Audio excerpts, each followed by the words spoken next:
Okay sir. అందరికీ నమస్కారం. ఆంధ్రప్రదేశ్ ప్రజలకి, మన కూటమి ప్రభుత్వాన్ని, మీడియా మిత్రులకి ఈరోజు ఏరువాక పౌర్ణమి సందర్భంగా, అలాగే ముఖ్యంగా మన ఈ యొక్క ఏఆర్ఎస్ పార్టీ జేకేఆర్ 365 రోజులు రైతు రిలే నిరసన దీక్ష కొనసాగడం జరుగుతూ ఉంది. అలాగే ఈ రాష్ట్రంలో ఈ దేశం మొత్తం కూడా పంటలు బాగా పండి రైతులు సంతోషంగా ఉండి అందరికీ కూడా తిను పదార్థాలు, ఆహార ధాన్యాలు అన్నీ కూడా బాగా పండించి బాగా ఉండాలని చెప్పి కోరుకుంటా ఉన్నాను. వ్యాపారస్తులు కానీ, రైతులు కానీ, రైతు కూలీలు కానీ, ముఖ్యంగా మన మీడియా మిత్రులందరికీ కూడా నమస్కారం అండి. ఒకసారి అయితే ఈ యొక్క సెకండ్ కూలింగ్ మీద ఇంకా ఎటువంటి స్పష్టత అయినా హామీ రావట్లేదు.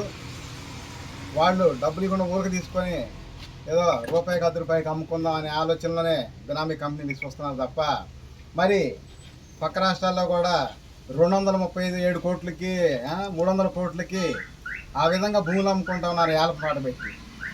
మరి మన రాష్ట్రంలో మాత్రం దౌర్భాగ్యం ఏంటంటే రైతుల భూములు వరకు ఇవ్వాలి, ప్రజల డబ్బులతోనేమో ప్రజాధనంతో రోడ్లు వరకు వేసుకోవాలి, వాళ్ళు మాత్రం బినామా కంపెనీకి 10 రూపాయికి అమ్ముకోవాలి. అంటే నాకు ఏ పార్టీ ఏ నాయకుడు వ్యతిరేకం కాదు, మీరు చేస్తున్న పనులు మాత్రం బాగోలా. మీ యొక్క కూటమి ప్రభుత్వం, ముఖ్యంగా టీడీపీ దౌర్జన్యం దాడులు నేను చెప్తున్నా ఒకే రకంగా ఉండదు. కోటలో నుంచి టీడీపీ జెండా పీకేసి వైసీపీ జెండా పాతి టైం వచ్చింది. దాంట్లో ఆ రోజు మీకు ఉంటుంది మామూలు కాదు. ఎందుకంటే మీరు మీకోసం పనిచేయట్లా, లక్షల కోట్లు దోసుకోవడానికి పనిచేస్తున్నారు. మీరు అందరిలాగే రాజకీయాలు చేసుకోవచ్చు కదా, ప్రత్యేకంగా మీకు దాడులు రాజకీయాలు దేనికి? దొంగ రాజకీయాలు, దోపిడీ ప్రభుత్వాలు అవసరం మీకు? ఏ విధంగా టార్చర్ చేస్తున్నారో జనాల్ని రాష్ట్రంలో నేను బాగా మొత్తం చూస్తూనే ఉండా. మళ్ళీ తిరిగి బాల్ మనం ఎంత స్పీడ్తో కొడితే రెట్టింపు స్పీడ్తో మళ్ళీ అదే స్పీడ్తో మీకే తగిలిద్ది. అర్థం చేసుకోండి. ఎందుకు చెబుతున్నానంటే ఈడ రాజధాని అమరావతి అంటే ఎవడప్ప సొత్తు కాదు, ఇది కులం పార్టీ కాదు, లేకపోతే ఒక కులం రాజధాని కాదు. ఆంధ్రప్రదేశ్ రాజధాని అంటే 5 కోట్ల మంది ప్రజల రాజధాని, ప్రజా రాజధాని. అన్ని రాష్ట్రాల్లో అన్ని పార్టీలు కలిసి పనిచేసుకుంటున్నాయి. ఈ దౌర్భాగ్యం ఈ రాష్ట్రంలో ఏం గత్తర్ వచ్చిందని అన్ని పార్టీలు కలుపుకొని పనిచేసుకోవచ్చుగా. నేను నా పార్టీ నా కులం కాదు ఇక్కడ కావాల్సింది. ఇక్కడ 5 కోట్ల ప్రజలు జనం ఉన్నారు, 5 కోట్ల మంది ప్రజల మనోభావం దెబ్బతిన్నాయి. మాట్లాడితే మా పార్టీ, మా రాజధాని, మా అమరావతి ఏం మాది కదా, అందరిది కదా. ఏమో మీరు 5 ఏళ్ళు దీక్ష చేశారు, ఏం సాధించారు చెప్పండి. నేను ఒక్క సంవత్సరంలో జగన్ గారిని విశాఖ నుంచి విజయవాడ తీసుకొచ్చా, కర్నూలు నుంచి గుంటూరు తీసుకొచ్చా, మావిగన్ పేరుతో. ఆల్రెడీ మచిలీపట్నం అంటే ఔటర్ రింగ్ రోడ్ అడదాపు అయింది, డెవలప్ అయింది. అక్కడ మామూలుగా ఇది ఉంది కాబట్టి బోర్ట్ ఏరియా, ఓకేనా. అయితే మీరు 5 ఏళ్ళలో ఏం సాధిలేకపోయారు, నేను ఒక్కడిని సాధించా. మీరు 5 సంవత్సరాలు ఏం చేశారు? ఎన్ఆర్ఐ దగ్గర ఫండ్స్ తీసుకొచ్చుకొని సగం జేబులో వేసుకొని సగం ఏమో ఖర్చు పెట్టి చేశారు. మీ పార్టీ కోసం చేసుకున్నారు. మీరు రైతుల కోసం చేశారా? రైతుల కోసం చేస్తే ఆనాడు అఖిలపక్ష సమావేశం ఏర్పాటు చేసి జగన్ ఒప్పియాలి చేశారా? మీరు అదే రాజకీయం తెలుసా మీకు? 40 ఏళ్ళు 50 ఏళ్ళు అనుభవం అన్నారు, మీకు తెలుసా? అపోజిషన్ నాయకుడిని పిలిచి మాట్లాడుకునే అవకాశాలు లేవా మీకు? మోడీ గారు వినలేదంటాడు. మరి మోడీ గారు ఇప్పుడు ఎట్టున్నాడు చెప్పండి? అంటే మీరు రాజకీయ స్వార్థాల కోసం అయితే మోడీ, పవన్ కళ్యాణ్ అందరూ వింటారు. అదే కానీ మామూలుగా ప్రజల కోసం, రైతుల కోసం అయితే వినరు వాళ్ళు. ఈ విధంగా 1 కాదు 2 కాదు, నేను అన్ని చూస్తూనే ఉండా. ప్రతి క్షణం ప్రతిరోజు అన్ని గుర్తుపెట్టుకొని చూస్తున్నా. ఎప్పుడు ఏం చేయాలో చేస్తా. ఒక గ్రామ రాజకీయం ఎంతో, ఒక రాష్ట్ర రాజకీయం కూడా అంతే, ఒక జాతీయ రాజకీయం కూడా అంతే. పెద్ద సమస్య ఏం కాదు. నేను 1 ఎకరం చేసినా అదే కష్టం, 100 ఎకరాలు చేసినా అదే కష్టం. కాకపోతే ఎకరం చేస్తే నేను పని చేసేవాడిని, 100 ఎకరాలు చేస్తే 100 మంది చేత పని చేయించేవాడిని. రాజకీయం కూడా అంతే. నాకే పెద్ద సమస్య కాదు ఇవన్నీ. ఎక్కడికి వెళ్ళాలో ఏం చేయాలో తెలుసు, చేస్తా, వెళ్తా, నిరూపిస్తా. ఇది ఈ రాష్ట్రంలో పేదోడు సీఎం అవ్వగలడు అని చెప్పి నిరూపిస్తా. ఎస్సీబీసీని సీఎం చేసి తీరుతా ఈ రాష్ట్రంలో. చూసుకొని కావాలంటే అయి తీరిద్ది. సెంటు భూమి లేనప్పుడే 100 ఎకరాలు చేయాలని ఆలోచించేవాడిని, చేశా. అలాగే ఇవాళ ఒక సర్పంచ్ సీటీ లేకపోయినంత మాత్రాన భయపడితే రావుతామన్నారా?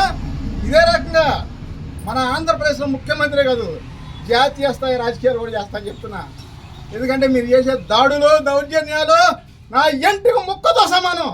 ఏం చేయలేరు. ఎందుకంటే నిజాయితీగా ఒక అప్పక పుట్టిన రాజకీయం చేస్తున్నాను నేను. మీలాగా దౌర్జన్య రాజకీయం చేయట్లా. కావాలంటే చూసుకోండి ఏ రాజకీయం చేస్తున్నాం, ఎలాంటి రాజకీయం చేస్తున్నాం. మీలాగా దోపిడీ రాజకీయాలు దొంగ రాజకీయాలు చేయటంలా నిజాయితీగా నిప్పు లాంటి రాజకీయం చేస్తున్నాం. ఎందుకంటే నేను నిజాయితీగా ప్రజల కోసం కష్టపడి పనిచేయాలి, ప్రజల్ని సీఎం చేయాలి. పేదోడు సీఎం చేస్తే ఎలా ఉంటుందో చూపించి తీరుతానని చెప్పి నేను చెబుతున్నా.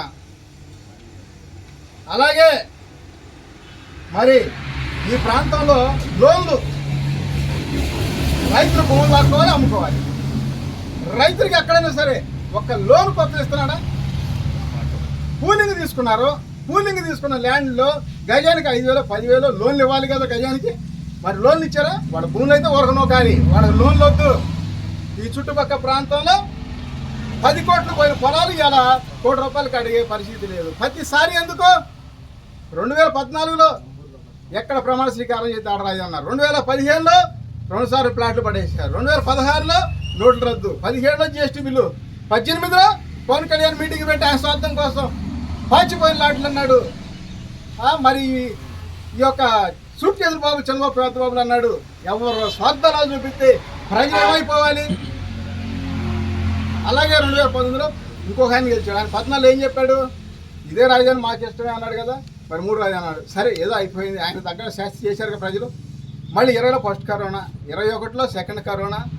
ఈ రాజధాని అంతా కూడా ఎన్నో ఇబ్బందులు పడుతూ ఉంటే నీకు పట్టదు. పోయి చేపల కూర తిప్పుకోను, కుర్తి నీళ్ళు తిప్పుకోను, చేపల కూర వండ.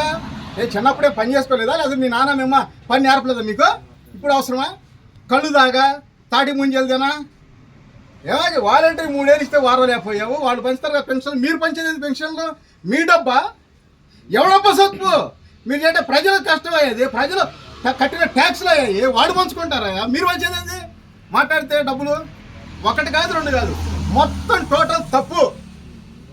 ఏదో రోజు ఉత్తరప్రదేశ్లో ఎస్పీ బీఎస్పీ బీజేపీ ఎలా వచ్చిందో ఈ రాష్ట్రంలో కూడా ఇలాగే ఈ కుల రాజకీయాలు మండిపోయి మళ్ళీ ఏదో ఒక కొత్త పార్టీ మారంటలు వచ్చి ఈ రాష్ట్రానికి న్యాయం జరిగింది. ఆ రోజు ప్రతి కుటుంబం 10 కోట్ల ఆస్తి పనులు అవుతారు, అయి తీరుతారు. చూడండి, కావాలంటే సాధ్యం అనుకుంటే ఏదైనా సాధ్యమే, సాధ్యం కాదు అనుకుంటే ఏది సాధ్యం కాదు. ఎందుకంటే నేను చాలా రకాలుగా చూస్తున్నా. ఏదో ఉడత ఊపులకి బెదిరింపులకి భయపడి మానేస్తాడు పార్టీ అనుకున్నారు. కావాలా ఎక్కడ భయపడను, బాధపడను, ఇంకా ఆలోచన పెరుగుతాయి. మీరు ఒక్కొక్క మాట అనేటప్పుడల్లా నాకు 100 రకాల ఆలోచన పెరుగుతాయి. ఈ రాష్ట్రంలో కొన్ని 100 మంది ఉన్నారు 1,00,000 కోట్ల ఆస్తిపరులు. బీజేపీ లాంటి పార్టీ ఆహ్వానిస్తే అలాంటి 1,00,000 కోట్ల వాళ్ళందరూ వచ్చి ఒక్కొక్క నియోజకవర్గంలో ఒక్కొక్కరు పోటీ చేసి తగిన ఖర్చు పెట్టి ఈ రాష్ట్రంలో సింగిల్గా బీజేపీ అధికారంలో తీసుకొచ్చే అవకాశం కూడా ఉంది. నేను చెప్తున్నా గర్వంగా, ఇది పెద్ద సమస్య కాదు ఈ రాష్ట్రంలో. ఎందుకంటే ఈ కుల రాజకీయాలు పోవాలంటే ఈ రాష్ట్రంలో, ఈ దౌర్జన్యం దోపిడీ ప్రభుత్వాలు పోవాలంటే సింగిల్గా బీజేపీ రావాలి ఈ రాష్ట్రానికి. అప్పుడే ఈ రాష్ట్రం డెవలప్ అయింది. నేను మునుపు కూడా చెప్పా, రాజధానిలో ఫ్లైఓవర్ వేసిన దాకా డెవలప్ కాలా. వాస్తు ప్రకారంగా ఆ ఫ్లైఓవర్ కట్టారు, ఆమోద ముద్ర పడింది. అలాగే మోడీ గారు గోల్డెన్ బ్రిడ్జ్ అని చెప్పి